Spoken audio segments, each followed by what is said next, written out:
વિદ્યાર્થી મિત્રો, વેલ તો સરસ મજાના આપણે કેન્દ્ર અનુરાગી વિસ્થાપન પ્રક્રિયા હેલો એરિનની અંદર જોઈ છે. આજે આપણે જોવાની છે હેલો એરિનની અંદર ઇલેક્ટ્રોન અનુરાગી વિસ્થાપન પ્રક્રિયા. બહુ ઇન્ટરેસ્ટિંગ પ્રક્રિયા છે, બહુ મજા આવે એવી છે, જે ઓલરેડી આપણે છેલ્લે 11મા ધોરણની અંદર શીખેલી છે. બરોબર છે? ઇલેક્ટ્રોન અનુરાગી વિસ્થાપન પ્રક્રિયા. હવે અહીંયા શું થશે તો કે ગઈકાલની જે રિએક્શન જોઈ આપણે એની અંદર શું બનતું હતું તો કે ભાઈ તમારો કેન્દ્રાનુરાગી પ્રક્રિયક હોય. કેન્દ્રાનુરાગી પ્રક્રિયક હંમેશા કેવો હોય? નેગેટિવ ચાર્જ હોય. કેવો હોય? નેગેટિવ ચાર્જ હોય અથવા તો તટસ્થ પણ હોય છે. તો એ શું થશે તો કે એ તમારા કેન્દ્ર ઉપર એટેક કરશે. હા સાહેબ, બરાબર છે. કેન્દ્ર ઉપર એટેક કરશે એટલે નવું કોઈ સંયોજન બનાવશે અને વિસ્થાપન જોયું હતું.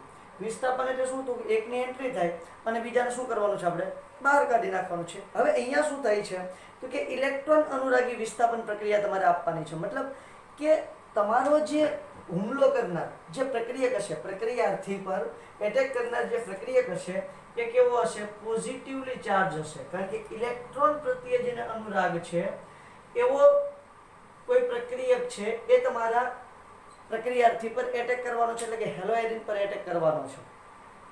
હવે શું ઘટના બને છે એની જરાક વાત કરી લઈએ. તો પહેલા તો જુઓ કે તમારું જે હેલો એરિન સંયોજન છે, હેલો એરિન સંયોજનમાં આપણે ક્લોરીન લઈ લઈએ અથવા તો એક્સ લઈ લઈએ. એની અંદર સંસ્પંદન બંધારણ દેખાડી દઉં જરાક, કઈ રીતે સંસ્પંદન બંધારણ બનતા હોય છે તે. બરોબર છે? આ રીતે આપણે દોરીએ છીએ. અહીંયા ધરી લો, એક્સ લઈ લઉં છું. હવે મને અને તમને બધાને ખબર છે કે ભાઈ જે એક્સ છે એ સમૂહ 17 નું તત્વ છે. હેલોજન સમૂહ 17 નું તત્વ છે. એટલે એની આસપાસ શું હશે તો કે અબંધકારક ઇલેક્ટ્રોન યુગ્મ આવેલા હશે. હવે થાય છે શું તો કે જે તમારું એક્સ છે એ બે પ્રકારની અસર ધરાવે છે. કઈ કઈ? એક તો +m અસર ધરાવે છે અને -i અસર ધરાવે છે. આવી બે ઇફેક્ટ ધરાવે છે, +m અસર અને -i અસર ધરાવે છે. ક્લિયર છે? કારણ કે ઓલરેડી આપણે ધોરણ 11 ની અંદર આની વાતો કરી છે. હવે +m અસરમાં શું થશે તો કે +m અસર હોય ને ત્યારે શું થાય તો કે ભાઈ તમારું જે ઇલેક્ટ્રોન યુગ્મ છે બેન્ઝીન તરફ આકર્ષે અને -i અસરમાં શું થાય તો કે બેન્ઝીનમાંથી ઇલેક્ટ્રોનને બહારની તરફ ખેંચે. ઇન્ડક્ટિવ ઇફેક્ટ, પ્રેરક અસર જેને કહીએ છીએ. એટલે ઇલેક્ટ્રોન બહારની તરફ ખેંચાય છે અને +m અસરમાં શું થાય? +m અથવા તો +r તમે કહો, બેમાંથી જે કહો તે ચાલે. મેસોમેરિક ઇફેક્ટ અથવા તો જેને આપણે રેઝોનન્સ ઇફેક્ટ તરીકે ઓળખીએ છીએ.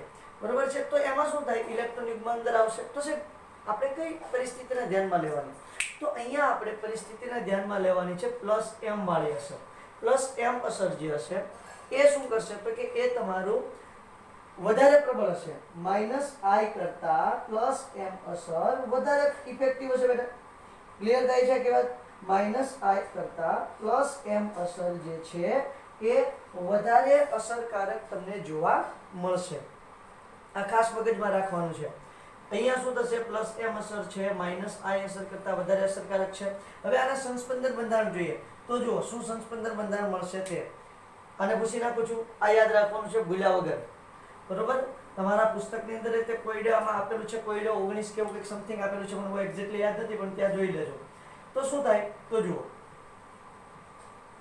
કયા કયા સ્થાન પર ઇલેક્ટ્રોન ઘનતા વધે છે. કારણ કે આપણે એટેક કોને કરાવવાનો છે? ઇલેક્ટ્રોન અનુરાગીને. તો અહીંયા જ્યારે દ્વિબંધ પ્રકારનું સંયોજન બનશે એટલે શું થશે તો કે ભાઈ તમારો જે આ ઇલેક્ટ્રોન યુગ્મ છે એ અહીંયા આવી જશે. એટલે અહીંયા ઇલેક્ટ્રોન ઘનતા વધશે. એ કયું સ્થાન કહેવાય? જેને આપણે ઓર્થો સ્થાન કહીએ છીએ. ત્યાંથી આગળ વધું છું તો આ ઇલેક્ટ્રોન યુગ્મ આ તરફ આવશે ત્યારે આ ઇલેક્ટ્રોન યુગ્મ છે એ કયા સ્થાન ઉપર આવી જશે? પેરા સ્થાન ઉપર આવશે, જેને આપણે પેરા સ્થાન કહીએ છીએ. યસ કે નો બેટા? આ રીતે બનશે. ક્લિયર થાય છે કે વાત? ઓકે. હવે આ ઇલેક્ટ્રોન યુગ્મ ફરી વખત અહીંયા આવશે ત્યારે આ ઇલેક્ટ્રોન યુગ્મ આ તરફ આવી જશે. ઓકે. એટલે અહીંયા તમારું સંયોજન આ ટાઈપનું બને છે. ડબલ બોન્ડ X, અહીંયા તમારો દ્વિબંધ, અહીંયા દ્વિબંધ અને અહીંયા ઋણ. ઓકે. તો આ સ્થાન ફરી વખત પાછું કેવું થઈ જશે? ઓર્થો સ્થાન થઈ જશે.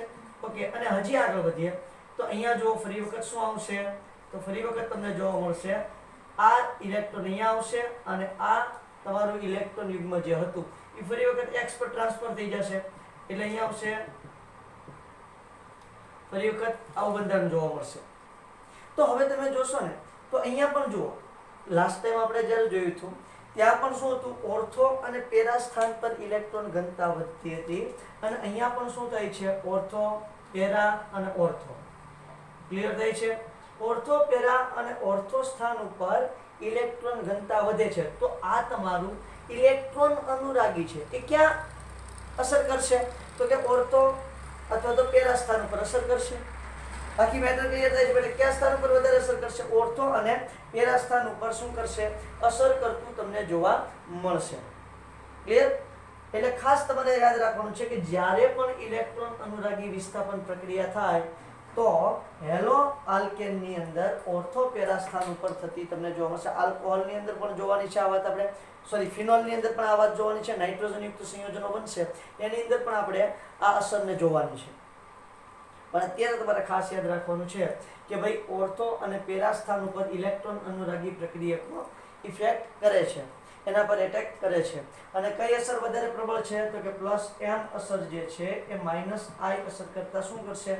વધારે ભાગ ભજવશે. જો માઇનસ આઈ અસર જે છે, પ્રેરક અસર છે, એને વધારે ભાગ ભજવો હોય તો શું થઈ જાત? તો ભાઈ તમારો ઇલેક્ટ્રોન યુગ્મ ઉપરની તરફ જાત. તો મેટા સ્થાન છે એના પર ઇલેક્ટ્રોન ઘનતા વધત. કોના પર ઇલેક્ટ્રોન ઘનતા વધત? મેટા સ્થાન પર ઇલેક્ટ્રોન ઘનતા વધત. ક્યારે? જ્યારે માઇનસ આઈ અસર વધારે હોય અથવા તો માઇનસ એમ અસર વધારે હોય ત્યારે. ક્લિયર થાય છે આખી મેટર બેટા? તો આ રીતે તમારે જોવાનું છે. આ છે એના સરસ મજાના સંસ્પંદન બંધારણ. હવે આપણે સરસ મજાની જ્યારે પણ તમને હેલોજિનેશન રિએક્શન પૂછાય, જ્યારે પણ તમને ઇલેક્ટ્રોન અનુરાગી પ્રક્રિયા પૂછાય એટલે સામાન્ય રીતે કઈ આવે? હેલોજિનેશન, સલ્ફોનેશન, નાઇટ્રેશન, ફ્રીડલ-ક્રાફ્ટ આલ્કાઇલેશન અને ફ્રીડલ-ક્રાફ્ટ એસાઇલેશન. એટલી જ રિએક્શન આપણે જોવાની હોય છે. તો આને ભૂસી કાઢું છું અને આપણે હેલોજિનેશનથી સ્ટાર્ટ કરીએ છીએ. હેલોજિનેશનમાં તે ક્લોરિનેશન અને બ્રોમિનેશન કોમન છે. ફ્લોરિનેશન બહુ જોવા મળતી નથી અને આયોડિનેશન પણ જોવા નથી મળતી. ફ્લોરિનેશન કેમ નથી જોવા મળતી? કારણ કે એમાં ફ્લોરિન ખૂબ જ પ્રતિક્રિયાત્મક હોય છે. અને આયોડિનેશનમાં શું પ્રોબ્લેમ થાય છે? તો આપણે અગાઉ પણ વાત કરી છે કે આયોડિન છે એ રિવર્સિબલ છે. કેવું છે? તમારું જે HI બનશે, સમજી લો કે ભાઈ અહીંયા તમે આયોડિનેશન કરાવશો. એક એક્ઝામ્પલ આપું છું, બરોબર?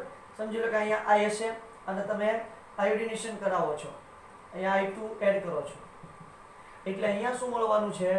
તો કે તમારા ઓર્થો પેરા સ્થાન ઉપર I દાખલ થશે. અહીંયા I પ્લસ મિશ્રણ મળશે બેટા. ઓર્થો પેરાનું શું મળે છે તમને? મિશ્રણ મળે છે આ રીતે. અને સાથે સાથે છૂટું પડશે HI. સાથે સાથે શું છૂટું પડશે? HI. તો આપણે એવું કીધું હતું કે આ HI છે આની સાથે રિએક્શન કરી અને ફરી વખત આ તરફ આવશે એટલે આ પ્રક્રિયા કેવી થઈ જાય? રિવર્સિબલ થઈ જાય છે. બરોબર છે? એટલા માટે આપણે આયોડિનેશનને જોતા નથી. મોટા ભાગે બ્રોમિનેશન જ હોય છે અને ક્લોરિનેશન હોય છે. ક્લોરિનેશન ને આયોડિનેશન જોવાનું આવતું નથી. તો અહીંયા આપણે ક્લોરિનેશન જ કરાવીએ છીએ. ઓકે, વેલ હેલોજિનેશનમાં ક્લોરિનેશન કરાવી. ક્લોરિનેશન કરાવું છું એટલે હું ક્લોરીન દાખલ કરું તો ક્લોરીન કયા સ્વરૂપે દાખલ કરવું પડે? Cl+, કારણ કે ઇલેક્ટ્રોન અનુરાગી બનાવીને દાખલ કરવાનું છે. ઇલેક્ટ્રોન પ્રત્યે અનુરાગ હોય, આકર્ષણ હોય, ઇલેક્ટ્રોન પ્રત્યે પ્રેમ હોય, એવું કોણ હોય? પ્લસ હોય તો જ બને, નહીતર ના બને. તો શું થશે? તો કે Cl+ બનાવી અને આપણે એની અંદર એન્ટર કરાવવું પડશે. રિએક્શન લખી નાખું પછી સમજાવો એની મિકેનિઝમ કઈ રીતે હોય છે તે. સમજી લો કે આ છે તમારું ક્લોરોબેન્ઝીન Cl2. જ્યારે પણ તમારે ઇલેક્ટ્રોન અનુરાગી વિસ્થાપન પ્રક્રિયા કરાવી હોય એટલે તમે નિર્જળ FeCl3 ઉદ્દીપકનો ઉપયોગ કરશો. નિર્જળ FeCl3 એની જગ્યાએ નિર્જળ AlCl3 પણ ચાલે, એની જગ્યાએ નિર્જળ ZnCl2 પણ ચાલશે. યાદ રાખજો બેટા, ZnCl2. BCl3 પણ ચાલશે. આપણે ઓલરેડી એની વાતો કરી ગયા છીએ ચેપ્ટર નંબર 10 ધોરણ 11 ની અંદર કે આ બંને સરખા જેવું જ હોય છે. બરોબર છે? તો AbCl3 નો આપણે ઉલ્લેખ અત્યારે નથી કરવો. અત્યારે આ ત્રણ રાખો.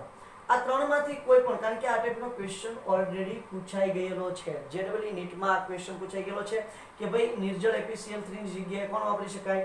નિર્જળ AlCl3 અથવા તો ફ્રીડલ-ક્રાફ્ટ આલ્કાઇલેશનમાં આપણે જોશું કે નિર્જળ AlCl3 ની જગ્યાએ નિર્જળ FeCl3 પણ તમે વાપરી શકો છો. અને અહીંયા તમને શું નિપજ મળશે? તો અહીંયા તમને નિપજ મળે છે અહીંયા ક્લોરીન. ક્લોરિનેશન કરાવ્યું છે ને એટલા માટે ક્લોરીન વત્તા પેરા સ્થાન પર ક્લોરીન. કારણ કે વર્ત પહેલા બે નિર્દેશન દર્શાવશે. આ તમારી ગૌણ નિપજ હશે અને આ તમારી કઈ નિપજ હશે? મુખ્ય નિપજ હશે. ખાસ કન્સન્ટ્રેશન રાખવાનું છે બેટા. આ ગૌણ નિપજ હશે અને આ નિપજ તમારી કેવી હશે? મુખ્ય. પેરા નિપજ મુખ્ય નિપજ હશે અને ઓર્થો નિપજ જે છે એ ગૌણ નિપજ હશે. મિકેનિઝમ કઈ રીતે થાય છે? આખી એની ક્રિયાવિધિની વાત કરીએ તો આ ખાસ તો ક્રિયાવિધિમાં શું જોવાનું છે? આ Cl+ ક્યાંથી લેવાશે? તો જુઓ, સૌથી પહેલા તમારો જે ઉદ્દીપક છે નિર્જળ AlCl3 અથવા FeCl3. FeCl3 રાખીએ તમારા પુસ્તકની અંદર એ છે. તો સૌથી પહેલા શું થશે? પ્રથમ રિએક્શન તો કે તમારો જે Cl2 છે એ FeCl3 સાથે રિએક્શન કરશે. નિર્જળ FeCl3 લેવાનું છે, કમ્પલસરી નિર્જળ, ફરજિયાત. હવે જો અહીંયા શું થાય, સામાન્ય રીતે તો જે તમારું ક્લોરીન છે ને એની વિશે હંમેશા સમવિભાજન થાય.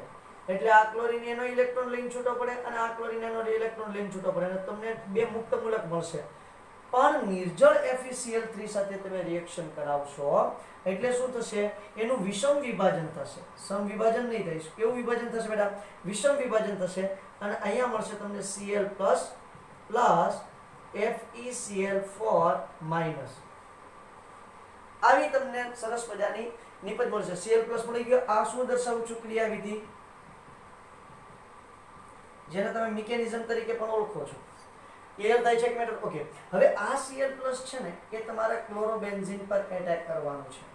અહીંયા Cl અને આ છે તમારું Cl+. ક્લિયર થાય છે આખી વાત? ઓકે, ચલો. આ રીતે એટેક થયો છે. વેલ, હવે શું થાય છે તો કે આ શું કરશે તો કે કયા સ્થાન ઉપર એટેક કરશે? કા ઓર્થો ને કા પેરા. આપણે એક સ્થાન પર એટેક કરાવું છું કોઈ પણ, એટલે તમે સમજી શકો છો. સમજી લો કે ઓર્થો સ્થાન પર એટેક કરાવું છું તો અહીંયા આ રીતે તમને બીજું સ્ટેપ મળશે. અહીંયા Cl પોઝિટિવ, કારણ કે એટેક કરેલું છે તો ઇલેક્ટ્રોનિકમાં અહીંયા ખસીને ગયું છે બેટા. ઓકે, ઇલેક્ટ્રોનિકમાં ખસીને અહીંયા ગયું છે તો ત્યાં બે વસ્તુ છે, એક હાઇડ્રોજન હશે અને એક Cl હશે. બાકીનું તો જેમ છે જે છે તે. એટલે સુધી થયું ક્લિયર? ઓકે. હવે જો શું થાય છે તો કે હવે તમારું આ ખરેખરમાં કોમ્પ્લેક્સ બને છે અને તમે સિગ્મા કોમ્પ્લેક્સ તરીકે કહી શકો છો. સિગ્મા સંકીર્ણ સંયોજન, એવું સિગ્મા સંકીર્ણ પણ કહી શકો. હવે જો અહીંયા FeCl4 છે એટલે FeCl4 માઇનસ એટેક કરશે એના પર. એટલે આમાંથી H+ ને દૂર કરી દેશે. H+ ને શું કરી દે બેટા? દૂર કરી દે. એટલે H+ દૂર થાય તો આ બંધ છે એ અહીંયા આવી જશે અને H+ છે એ અહીંયા જતો રહેશે. આખી મેટર સમજણમાં આવે છે કે નથી આવતી પહેલા? બરોબર છે. એટલે H+ દૂર થાય એટલે દ્વિબંધ અહીંયા બની જશે ફરી વખત. અહીંયા Cl અને અહીંયા તમારું Cl ઓલરેડી હતું. હવે દૂર શું થયું છે? H+ અને આમાંથી Cl માઇનસ, એટલે માઇનસ HCl દૂર થયું છે અને પ્લસ FeCl3 તમને પાછું મળી ગયું છે. તો ઉદ્દીપક ક્યારેય વપરાય નહીં. તો તમારો ઉદ્દીપક તમને પ્રક્રિયાના અંતે શું થઈ ગયો? પાછો મળી ગયો. ક્લિયર એન્ડ કટ દેખાતું હોવું જોઈએ બેટા. ક્લિયર એન્ડ કટ તમને દેખાતું હોવું જોઈએ. સેમ ટુ સેમ પોઝિશન ક્યાં તમને જોવા મળે છે તો કે પેરા સ્થાન ઉપર આ જ પ્રકારની ઘટના બને છે. પેરા સ્થાન ઉપર તમારું Cl દાખલ થશે. પેરા સ્થાન ઉપર Cl દાખલ થશે એટલે શું થશે તો કે ભાઈ પેરા સ્થાનમાંથી જે આ ઇલેક્ટ્રોનિકમાં છે અહીંયા દાખલ થઈ જશે, અહીંયા દાખલ થઈ જશે એટલે અહીંયા પોઝિટિવ ચાર્જ આવશે. અહીંયા શું થશે? Cl અને H હશે, પોઝિટિવ ચાર્જ આકર્ષે ને અહીંયા પણ જતો રહેશે. નો પ્રોબ્લેમ. પછી શું થાય તો કે ભાઈ પછી ફરી વખત તમે જ્યારે FeCl- એના પર એટેક કરાવશો એટલે શું થઈ જશે? FeCl3 દૂર થશે અને તમને બે Cl જોડાયેલા જોવા મળશે. આખી ઘટના ક્લિયર થઈ છે બેટા? એમાંનું આ નિપજ મુખ્ય છે, ખાસ યાદ રાખવાની છે. પેરા સ્થાનવાળી નિપજ મુખ્ય છે. આ રીતે એટેક થતો હોય છે અને સરસ મજાનું તમારું શું જોવા મળે છે? તમને જોવા મળે છે મસ્ત મજાનું 1,2 ડાયક્લોરોબેન્ઝીન અને 1,4 ડાયક્લોરોબેન્ઝીન જોવા મળે છે. આ છે આખી ઇલેક્ટ્રોન અનુરાગી વિસ્થાપનની ઘટના. હું શું છું બેટા? બીજી રિએક્શન જોયું. ક્લિયર થાય છે? અહીંયા તાપમાન તમે લઈ શકો છો 303 થી 313 કેલ્વિન તાપમાન હશે. થોડા ઊંચા તાપમાન રાખવું પડશે. ઘટના 303 થી 313 કેલ્વિન તાપમાન હશે અને HCl દૂર કરી દેવાનું છે. શું દૂર કરવાનું છે? અહીંયા દૂર કરી દો -HCl. આ એની આખી ક્રિયાવિધિ છે. કઈ રીતે Cl+ આવે છે એ અગત્યનું છે. ચલો બેન, હું શું છું? ત્યાર પછી બીજી રિએક્શન જોઈએ છીએ. બીજી રિએક્શન છે નાઇટ્રેશનની. નાઇટ્રેશનની રિએક્શન ખૂબ અગત્યની છે. એમાં કઈ રીતે તમારો NO2+ એટેક કરવાનો છે. નાઇટ્રેશન આ કે હતી હેલોજિનેશન હતી. બીજી રિએક્શન નાઇટ્રેશન. કોણ એટેક કરવાનું છે? નાઇટ્રેશનની અંદર એટેક કરવાનું છે NO2+. હંમેશા NO2 પ્લસ. હવે જો નાઇટ્રેશન કરાવું છું, હેલો બેન્ઝીન, અહીં ક્લોરીન છે, વત્તા નાઇટ્રેશન હંમેશા HNO3 સાંદ્ર HNO3 અને સાંદ્ર H2SO4 ની હાજરીમાં જ થાય, કમ્પલસરી. આ જ જોઈએ, નાઇટ્રેશન હંમેશા સાંદ્ર HNO3 અને સાંદ્ર H2SO4 ની હાજરીમાં જ થાય છે. એ સિવાય નાઇટ્રેશન તમારું ક્યાંય જોવા મળશે અને ઉપર લખી નાખું, કારણ કે નીચે હું તાપમાન લખીશ. Sorry, H2SO4 સાંદ્ર H2SO4. ક્લિયર છે? હવે નિપજમાં શું મળશે તમને? ફરી વખત ઓર્થો પેરા નિપજ મળવાની છે. અહીંયા આવશે તમારું NO2 પ્લસ, અહીંયા આવશે પેરા સ્થાન પર તમારું NO2.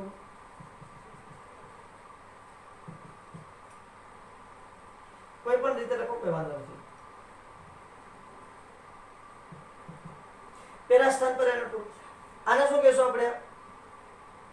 જોઈ લ્યો, ક્યાંથી નંબર આપીશ? નાઇટ્રો પહેલા આવશે કે વિસ્થાપિત સમૂહ છે, નાઇટ્રો અને ક્લોરો બંને વિસ્થાપિત સમૂહ છે, તો પહેલા કોનું નામ લખું? C પહેલા આવશે કે N પહેલા આવશે? પહેલા C આવશે. તો શું લખીશ? 1 ક્લોરો 2 નાઇટ્રોબેન્ઝીન, 1 ક્લોરો 2 નાઇટ્રો બેન્ઝીન. અહીંયા શું થશે? 1 ક્લોરો 4 નાઇટ્રો બેન્ઝીન. આ પેરા સ્થાન છે એટલે મુખ્ય નિપજ હશે અને આ કેવી નિપજ હશે? ગૌણ. જો બેટા બહુ સિમ્પલ છે, પણ લાંબો સમય સુધી યાદ રાખવું ને એ બહુ અઘરું છે. બાકી તો વાત બહુ સીધી જ છે, સિમ્પલ છે, પણ લાંબો સમય સુધી આ વાતને કેમ યાદ રાખવી ને એ અઘરી છે. ક્રિયાવિધિની વાત કરી દઉં. ચલો, ક્રિયાવિધિમાં ખાસ તો શું છે? આ NO2 કઈ રીતે એટેક કરે, બાકી તો આપણે આગળ જોયું જ છે. NO2 કઈ રીતે બને છે? તો જો બીજો એક ક્વેશ્ચન આમાંથી નીટમાં એવો પૂછાઈ ગયેલો છે કે નાઇટ્રેશનમાં HNO3 એસિડ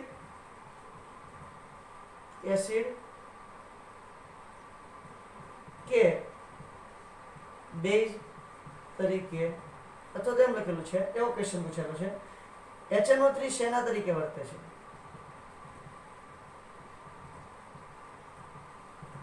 એસિડ કે બેઝ? લુઈસ એસિડ કે લુઈસ બેઝ? હમણાં તમને ખબર પડી જશે. HNO3 શેના તરીકે વર્તે છે હમણાં સમજાવી દઉં છું. ચાલો, અહીંયા લીધું છે મેં HNO3. HNO3 નું બંધારણ દોરી દઉં છું, બરોબર છે, અને એક H2SO4 નું બંધારણ દોરી દઉં છું. HNO3 નું બંધારણ શું થાય? N ડબલ બોન્ડ O અને H. આ HNO3 નું બંધારણ છે.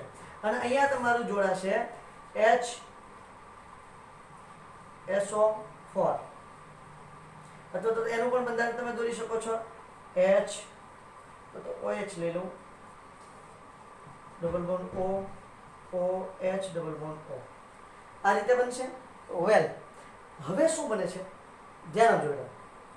આમાંથી સૌપ્રથમ તમારું જે H છે એ એટેક કરવાનો છે આ ઓક્સિજન ઉપર. ધ્યાન આપજો.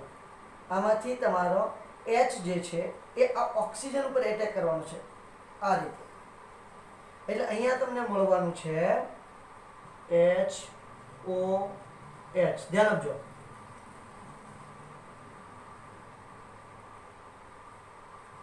N double bond O. આને H+ નું દાન કર્યું છે. શેનું દાન કર્યું છે? H+ નું દાન કર્યું છે. H+ નું દાન કર્યું હોવાને કારણે આ શું છે? કોણ H+ નું દાન કરી શકે? H+ નું દાન કોણ કરી શકે? તો કે ભાઈ જે H+ નું દાન કરે એ એસિડ હોય, બરોબર છે. એટલે HNO3 શું હશે? બેઝ. ક્લિયર થાય છે? જ્યારે નાઇટ્રેશન થાય HNO3 અને H2SO4 હોય ત્યારે HNO3 બેઝ તરીકે વર્તે, કારણ કે H+ નો સ્વીકાર કર્યો છે. હવે શું ઘટના બને છે? અને સાથે સાથે શું બન્યું છે? વત્તા HSO4 માઇનસ. આ HSO4 માઇનસ ક્યાં કામ આવવાનું છે આપણને? જ્યારે H+ દૂર કરવાનો આવશે ત્યારે કામ આવશે. ઓકે, તો જુઓ, હવે આ ઇલેક્ટ્રોન યુગ્મ આ ઓક્સિજન લઈને પાણીનું અણુ દૂર થઈ જશે. એટલે શું બનશે? અહીંયા તમને જોવા મળશે -H2O અને અહીંયા તમને જોવા મળશે N ડબલ બોન્ડ O અને પ્લસ. ક્લિયર થાય છે આખી મેટર? તો આ રીતે તમારો NO2 પ્લસ તમને જોવા મળશે. કોણ જોવા મળે છે? NO2 પ્લસ જોવા મળે છે. કઈ રીતે ઉત્પન્ન થયો તે જોઈ લો. હવે હું તો રિએક્શન બતાવી દઉં છું કઈ રીતે બેન્ઝીન સાથે કરે છે તે. એટલે ક્લિયર થી બધા? તો કે તો આના પછી ભૂસી કાઢું છું. વેલ હવે જુઓ ક્લિયર થઈ ગયું છે એટલે હું ભૂસું છું. હવે ડાયરેક્ટ એટેક કરાવી દઉં છું. કઈ રીતે થાય છે મિકેનિઝમ આખી નથી સમજાવતો, બરાબર છે. અહીંયા છે તમારું Cl, અહીંયા છે તમારા NO2+. ક્લિયર છે? ઓકે, આ NO2+ અહીંયા એટેક કરવાનું છે એટલે તમારું સિગ્મા કોમ્પ્લેક્સ બનવાનું છે. સિગ્મા કોમ્પ્લેક્સને તમારે કઈ રીતે દર્શાવવાનું એ પણ તમને દેખાડી દઉં છું. ચલો અહીંયા H, અહીંયા NO2, બરાબર, આ રીતે દર્શાવવાનું છે. Okay okay sir. ચલો તો પછી હવે શું થાય છે તો કે ભાઈ એની અંદરથી તમારે H+ દૂર કરવાનું છે તો HSO4- જે છે એ તમારે H+ ને દૂર કરશે. HSO4- H+ ને દૂર કરે એટલે આ જે બંધ છે અહીંયા જોઈન્ટ થઈ જશે એટલે બની શું જાય Cl NO2. એવી જ રીતે બીજી નિપજ કઈ મળશે? પેરા સ્થાન પર NO2 દાખલ થશે, બરાબર છે. આ છે તમારી મિકેનિઝમ, આ છે તમારું સરસ મજાનું કોની વાતો? નાઇટ્રેશનની વાતો. ત્યાર પછી આગળ વધીએ તો એની પછી આવે છે સલ્ફોનેશન. સલ્ફોનેશન થોડું ઇન્ટરેસ્ટિંગ છે. આ સ્ક્રીનશોટ લઈ લો બેટા, પૂછું છું. ઓકે, નાઇટ્રેશન પછી આવે છે સલ્ફોનેશન.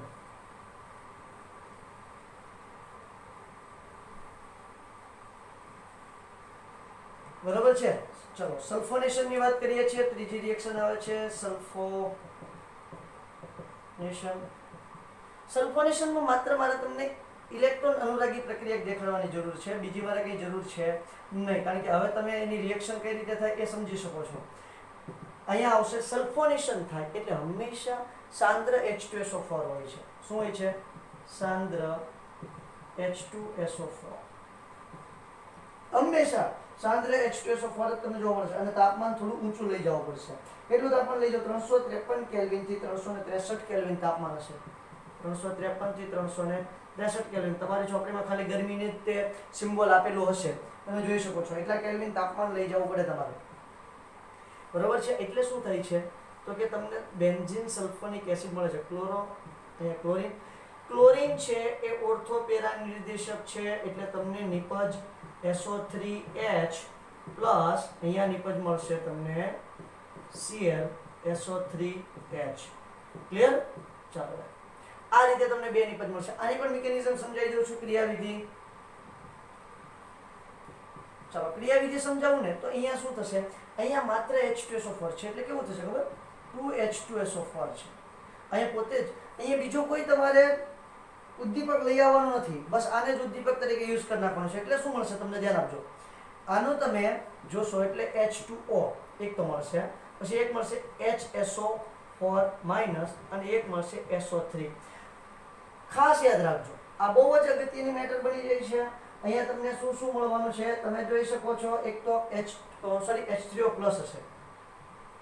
H3O+, કારણ કે તો જ રિએક્શન શું થઈ જાય? સંતુલિત થાય, પ્લસ માઇનસ કેન્સલ થાય અને આ તટસ્થ, આ બાજુ તટસ્થ, આ બાજુ તટસ્થ, બે તટસ્થ હોવું જોઈએ. H3O+, HSO4- અને SO3. અહીંયા તમારો ઇલેક્ટ્રોન અનુરાગી પ્રક્રિયક તરીકે કોણ હશે? SO3 હશે. ઇલેક્ટ્રોન અનુરાગી પ્રક્રિયક તરીકે SO3 હશે. SO3 આવું બનશે, double bond O, double bond O, double bond O. Clear? આ બંધ અહીંયા જશે એટલે ત્યાં શું બની જશે તો કે ત્યાં બની જશે SO- આ S છે plus double bond O, double bond O. આવી ઘટના બનવાની છે બધા, ખાસ ધ્યાન રાખજો, બરોબર. હવે આ SO3 છે એ તમારા હેલો એરિન પર એટેક કરવાનું છે. Cl yes sir.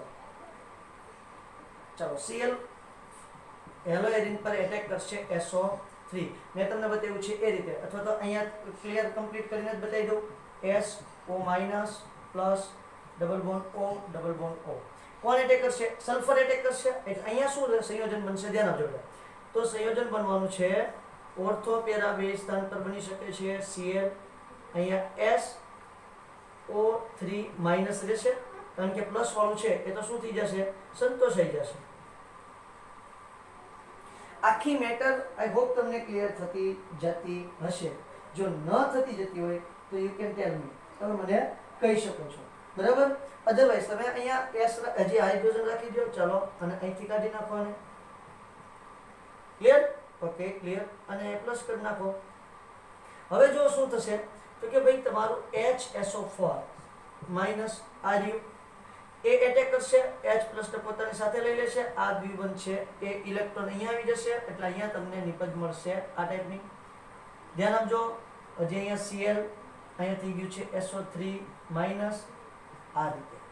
હજી આપણે નિપજ નથી મળી, અહીંયા શું થઈ ગયું માઈનસ H2SO4 મળી ગયું પાછું, જે તમારું ઉદ્દીપક તરીકે હતું એ અને પ્રક્રિયક તરીકે બંને તરીકે H2SO4 છે.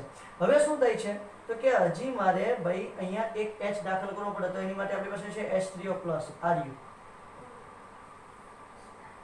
આ H3O+. શું કામ કરશે? પ્રોટોનનું દાન કરવાનું. એટલે અહીંયા તમને નિપજ મળશે આ પ્રકારે. હું મને જોઈ લો બેટા, કેમેરામાં દેખાય છે પેલા એ અગત્યનું છે. યસ દેખાય છે. તો અહીંયા જુઓ ક્લોરીન, થોડું આ તરફ લખું છું.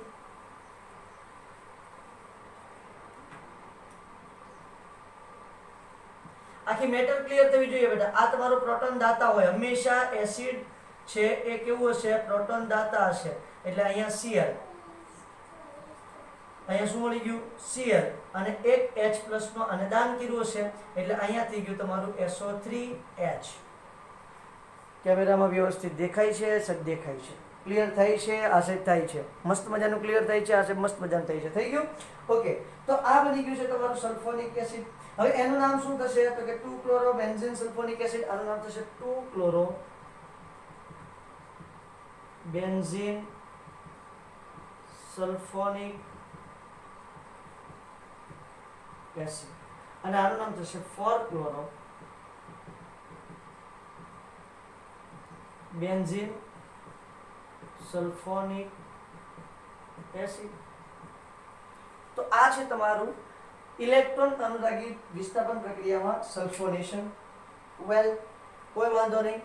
તો આ છે હેલોજિનેશન, નાઇટ્રેશન, સલ્ફોનેશન. હવે શું વધ્યું છે? ફ્રીડલ-ક્રાફ્ટ આલ્કાઇલેશન અને ફ્રીડલ-ક્રાફ્ટ એસાઇલેશન. ઓકે, ફ્રીડલ-ક્રાફ્ટ આલ્કાઇલેશન થી શરૂઆત કરીએ તો કોની હાજરીમાં થઈ શકે છે ફ્રીડલ-ક્રાફ્ટ આલ્કાઇલેશન? તો ફ્રીડલ-ક્રાફ્ટ આલ્કાઇલેશનમાં તમે આલ્કાઇલ સમૂહ એડ કરી શકો. શું એડ કરી શકો છો? આલ્કાઇલ સમૂહ. અને ઈ તે શું તો કે પ્લસ સ્વરૂપે હોય તો જ એ આપણે ઇલેક્ટ્રોન અનુરાગી હોય, નહીતર આપણે કંઈ કામનું નથી. અહીંયા લખું છું ચોથી રિએક્શન ફ્રીડલ-ક્રાફ્ટ આલ્કાઇલેશન. શું ફ્રીડલ-ક્રાફ્ટ આલ્કાઇલેશનમાં કોણ કરશે પ્રક્રિયા? CH3+. સાહેબ CH3+? યસ CH3+ તમારું રિએક્શન કરવાનું છે. અધરવાઇઝ તમે CH3 CH2+ પણ લઈ શકો, CH3 CH2 CH2+ પણ લઈ શકો. નો પ્રોબ્લેમ, કોઈ પ્રશ્ન નથી, કોઈ વાંધો નથી. ક્લિયર હશે? ક્લિયર. ચાલો હવે જુઓ શું થાય છે તે. તો ભાઈ અહીંયા ફરી વખત આપણું ફ્રીડલ-ક્રાફ્ટ આલ્કાઇલેશન કરાવીએ છીએ. ફ્રીડલ-ક્રાફ્ટ આલ્કાઇલેશન કરાવું છું એટલે અહીંયા છે ક્લોરોબેન્ઝીન, એની પ્રક્રિયા કરાવી CH3Cl. એસાઇલ ક્લોરાઇડ કહેવાય. શું કહેશું? Acyl chloride. ઓકે, એ તો મિથાઇલ ક્લોરાઇડ કહો તમે, કોઈ વાંધો નથી. નિર્જળ AlCl3, FeCl3 ચાલશે, નિર્જળ FeCl3 ચાલશે. નિર્જળ ZnCl2 ચાલશે. બરાબર? અહીંયા નિર્જળ ZnCl2, નિર્જળ FeCl3, નિર્જળ AlCl3 તમે ત્રણમાંથી કોઈ પણ એક વાપરી શકો છો. અને નિપજમાં શું મળશે તો કે ઓર્થો અને પેરા સ્થાન પર મિથાઇલ સમૂહ દાખલ થશે.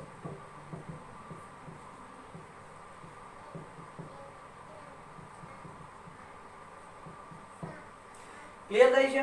શું નામ થશે? નામકરણ કરવું હોય તો શું થશે? 1-chloro-2-methyl 1-chloro-2-methyl બેન્ઝીન, અથવા તો એને એમ પણ કહી શકો ઓર્થોક્લોરોટોલ્યુઇન, કારણ કે મિથાઇલ હોય એટલે શું થઈ જાય? ટોલ્યુઇન. આનું નામ શું થશે? 1-chloro-4-methyl benzene. 1-chloro-4-methyl benzene. Clear છે? Okay sir. આની ક્રિયાવિધિ કઈ રીતે હોય? જેમ તમે ક્લોરિનેશનની જોઈ છે તેમ બેઠી જશે, કોઈ વાંધો નથી. ક્રિયાવિધિમાં શું છે તો કે સૌથી પહેલા તો તમારે AlCl3 અને CH3Cl ની પ્રક્રિયા કરાવવાની છે. આ છે તમારું નિર્જળ લેવું કમ્પલસરી છે, ખાસ યાદ રાખજો. એટલે શું થશે? આ ક્લોરીન છે, ક્લોરીન આના તરફ એટ્રેક્ટ થશે કારણ કે અહીંયા તો રીતસરનું તમને કોઈ જાતની મુશ્કેલી વગર અસમ વિભાજન થઈ જાય છે. બંધમાંના 2 ઇલેક્ટ્રોન કોણ લઈ લેશે? ક્લોરીન. એટલે અહીંયા મળી જશે તમને CH3+, અહીંયા મળશે AlCl4-. હવે રિએક્શન કેમ કરાવવાની છે એ તમને ખબર જ છે. તો કે અહીંયા તમે એટેક કરાવશો એટલે અહીંયા હેલોજન છે, હા કે ના?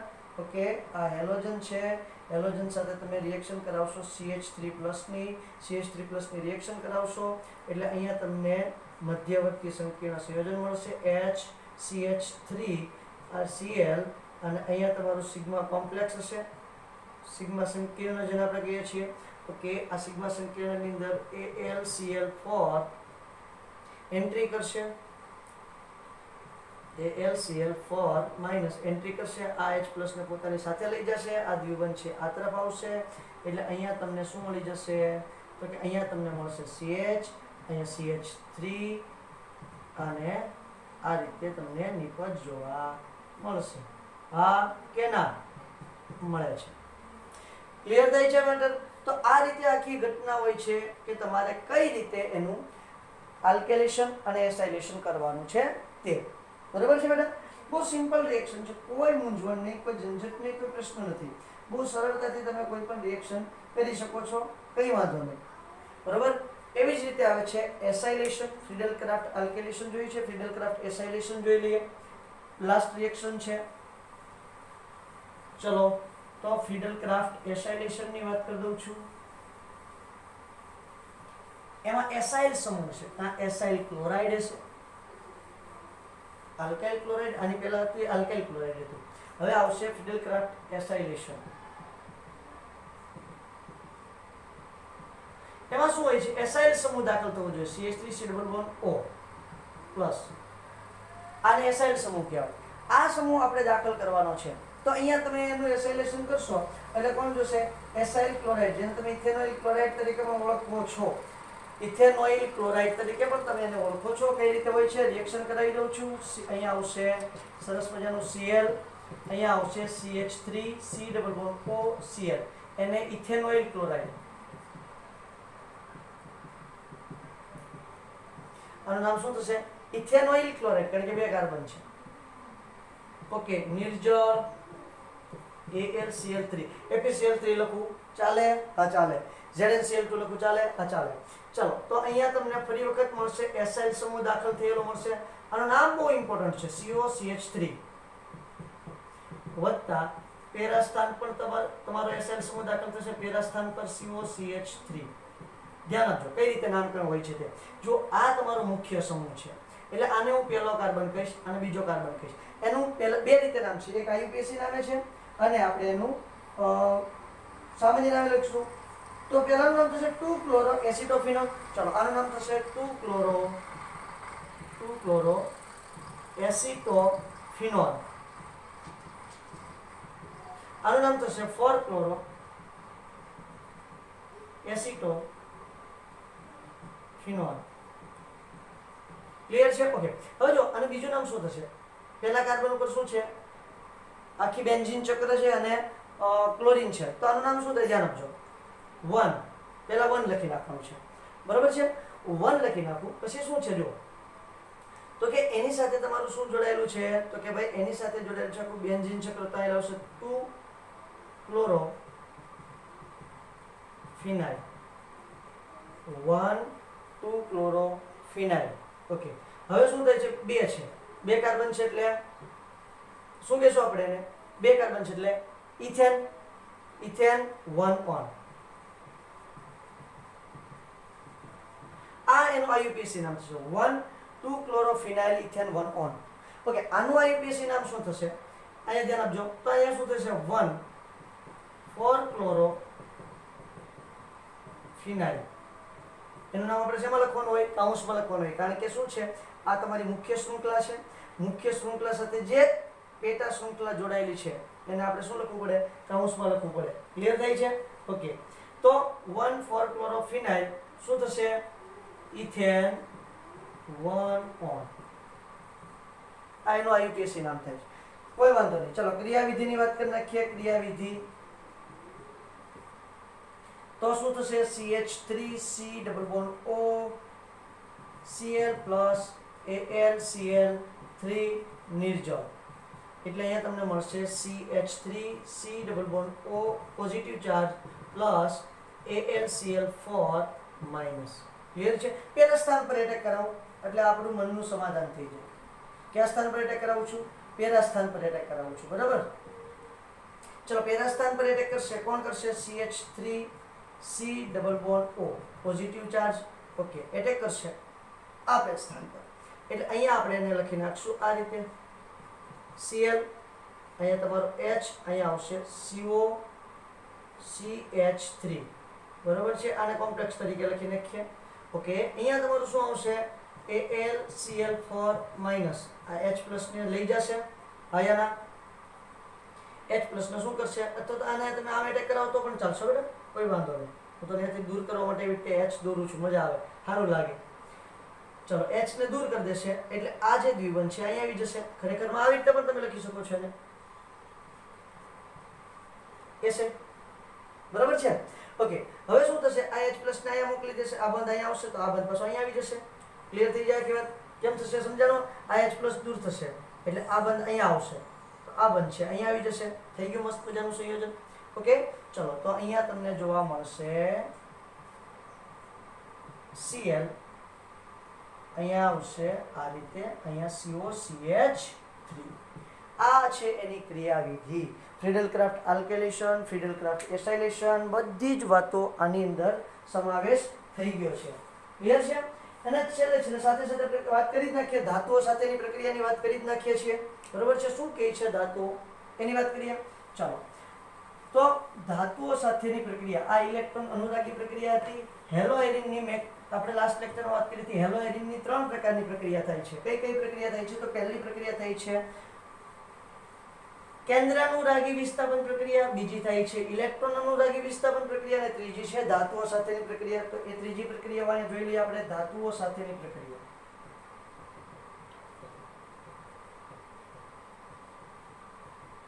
ધાતુઓ સાથેની પ્રક્રિયા. ઓકે સાહેબ, કરાવડાવો જોઈએ ધાતુઓ સાથેની પ્રક્રિયા. ચાલો ભાઈ, તો ધાતુઓ સાથે પ્રક્રિયા કરાવું છું. તો અહીંયા શું થાય છે તમારે અહીંયા ધ્યાન રાખવાનું છે. 2 પ્રકારની પ્રક્રિયાઓ ખાસ તો જોવાનું છે. એક તો વુડ ફિટિક પ્રક્રિયા, એટલે શું જોવાનું છે? વુડ્સ ફિટિક પ્રક્રિયા. હું તમને ટોટલ 3-4 પ્રકારની પ્રક્રિયાઓ કરાવીશ, પણ તમારે જોતું જવાનું છે કે કઈ રીતે ધાતુઓ સાથે પ્રક્રિયા થાય છે. તે પહેલી જ આવે છે વુડ્સ ફિટિક પ્રક્રિયા. હવે વુડ્સ ફિટિક પ્રક્રિયા પછી કરાવું છું. પહેલા આપણે જેને જાણીએ છીએ ને એવી ફિટિક પ્રક્રિયા જોઈ લઈએ. વુડ્સ ફિટિક પછી કરાવો બેટા. પહેલી પ્રક્રિયા લઈ લઉં છું, ફિટિક પ્રક્રિયા.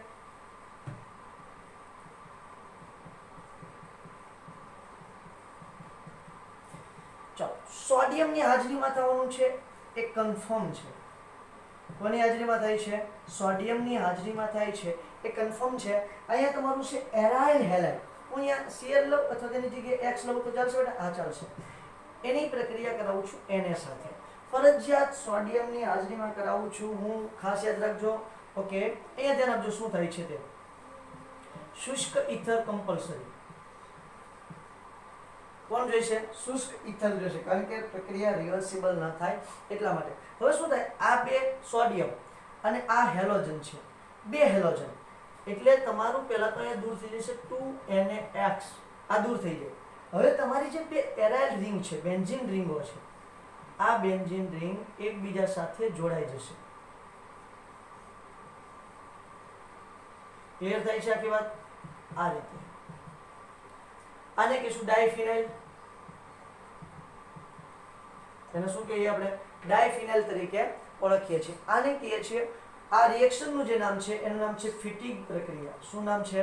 ફિટિગ પ્રક્રિયા તરીકે ઓળખવામાં આવે છે. તમારા 2 X દૂર થઈ જાય અને બંને એક ઇલેક્ટ્રોનની ભાગીદારી કરી અને શું કરી લેશે? તો કે ભાઈ તમારા ડાયફિનાઇલ છે એ સરસ મજાનો બંધ બનાવી લેશે.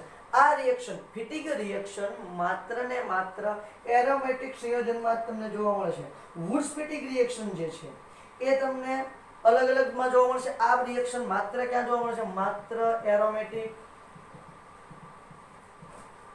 હેલાઇડ એટલે કે એરાઇલ હેલાઇડમાં જોવા મળે છે. આ રિએક્શન માત્ર એરાઇલ હેલાઇડમાં જોવા મળે છે. એનો આપણે એક્ઝામ્પલ લઈ શકીએ છીએ. ચલો ભાઈ એક્ઝામ્પલ લ્યો.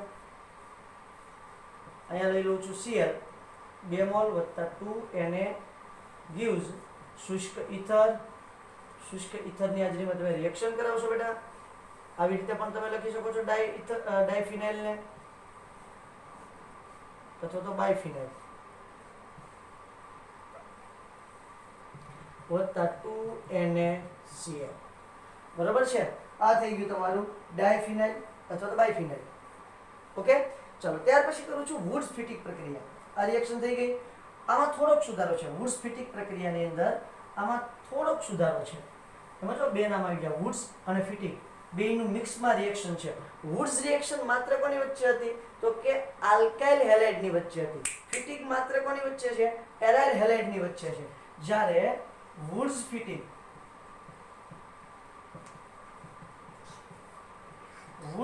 પ્રક્રિયા જે છે એ આલ્કાઇલ અને એરાઇલ બંને હેલાઇડ સાથે હોય છે. ધ્યાન આપજો કઈ રીતે છે તે બેટા. આ રહ્યું તમારું X વત્તા RX વત્તા 2Na. ક્લિયર થયા કે બેટા? અહીંયા છે તમારું alkyl halide, sorry aryl halide, અહીંયા છે આલ્કાઇલ હેલાઇડ અને સોડિયમ. આ વુડ્સ અને આ ફિટિક બેયનું મિક્સ એટલે વુડ્સ ફિટિક રિએક્શન. ઓકે, ચલો તો હવે શું થઈ છે? તો કે શુષ્ક ઇથર તો આપણે ખોળે બેસાડેલો છે. શુષ્ક ઇથર એટલે અહીંયા તમને નિપજ મળશે આલ્કાઇલ એરાઇલ નિપજ. કેવી નિપજ મળશે? આલ્કાઇલ એરાઇલ નિપજ મળશે અને તમારું 2NaX દૂર થશે. એક્ઝામ્પલ લઈ લઈએ, વધારે ક્લિયર થશે. ચલો અહીંયા એક્ઝામ્પલ લઈ લઉં છું Cl જ રાખીએ આપણે, કોમન છે. વત્તા અહીંયા લઈ લઉં છું NaCl, સોરી CH3Cl પ્લસ અહીંયા લઈ લઉં છું 2Na. વુડ્સ ફિટિક રિએક્શન થાય. મોસ્ટ ઇમ્પોર્ટન્ટ રિએક્શન છે બેટા શુષ્ક ઇથર. તો અહીંયા તમને મળશે મસ્ત મજાનું ટોલ્યુઇન વત્તા 2NaCl, મિથાઇલ ક્લોરાઇડ અને આ છે તમારો ક્લોરોબેન્ઝીન.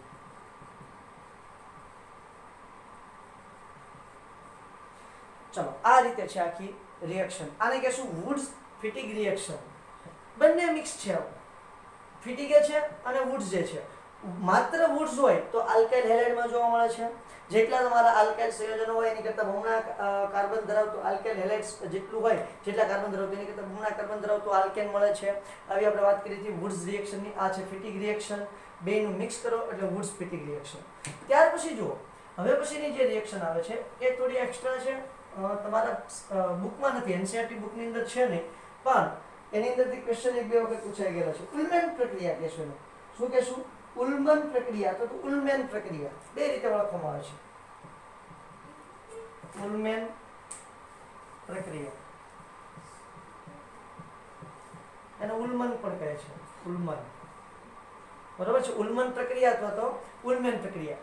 અહીંયા તમારું ધાતુ તરીકે, કેમ સોડિયમ હતું વુડ્સ રિએક્શનની અંદર સોડિયમ હોય છે, એમ અહીંયા ધાતુ તરીકે કોપર લેવાનું છે. અને આયોડિન વાળી રિએક્શન લઈ લઈએ. કોની સાથે આપે છે? આયોડિન સાથે રિએક્શન આપે છે. નો પ્રોબ્લેમ. ચાલો વત્તા 2Cu. ચલો આના પણ 2 મોલ લઈ લઉં અને કોપરના પણ 2 મોલ લઈ લઉં. 2Cu અને 2I. ચલો વેલ ગરમી આપશું. અહીંયા થોડી શું રાખશું? હીટ રાખશું. હીટ રાખશું એટલે રિએક્શન જબરદસ્ત થવાની છે.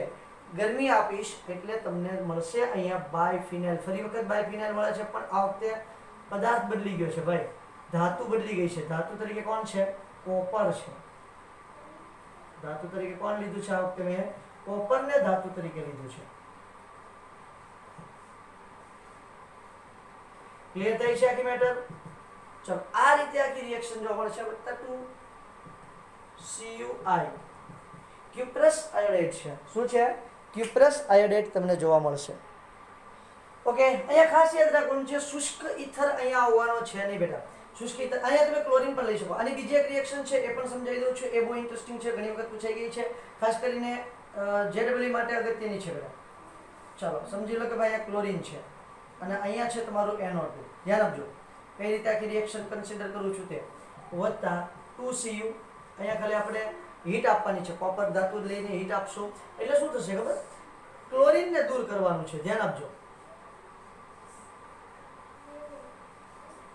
ક્લોરીનને માત્ર દૂર કરવાનું છે અને તમારું NO2 તો એમનેમ જ રાખવાનું છે. આવી નીપજ મળશે તો વત્તા 2CuCl. એ તો તમારે એઝ યુઝ્યુઅલ છે એમનેમ જ તે તમને જોવા મળશે. ક્લિયર થઈ છે? ઓકે. એવી જ રીતે Li સાથેની પ્રક્રિયા આવે છે. આ ઉલમેન રિએક્શન થઈ ગઈ છે. ચોથી રિએક્શન લિથિયમ સાથે કરાવું છું. સ્ક્રીનશોટ લઈ લેજો. લાસ્ટ રિએક્શન છે એટલે આપણું હેલોએરિન વાળી વાતો પૂરી થઈ જાય. પોલી હેલો આલ્કેન સંયોજનો શરૂ કરશું પછી નેક્સ્ટ લેક્ચરની અંદર લિથિયમ સાથે પ્રક્રિયા. ચાલો સમજી લો કે બ્રોમોબેન્ઝીન છે. બ્રોમોબેન્ઝીન લઈ લો છું. ક્લિયર છે? ચલો બ્રોમોબેન્ઝીન છે. આ બ્રોમોબેન્ઝીનની લિથિયમ સાથે રિએક્શન કરાવું છું ભાઈ. 2 લિથિયમ. અહીંયા ફરી વખત શુષ્ક ઈથર જોશે પણ અહીંયા શું થશે ધ્યાન આપજો. LiBr. ક્લિયર? અને બીજું અહીંયા તમને મળશે બેન્ઝીન સાથે ધાતુ જોડાઈ ગયેલું Li. આ રીતે નીપજ મળવાની છે. Lithium benzene. શું મળવાનું છે? Lithium benzene.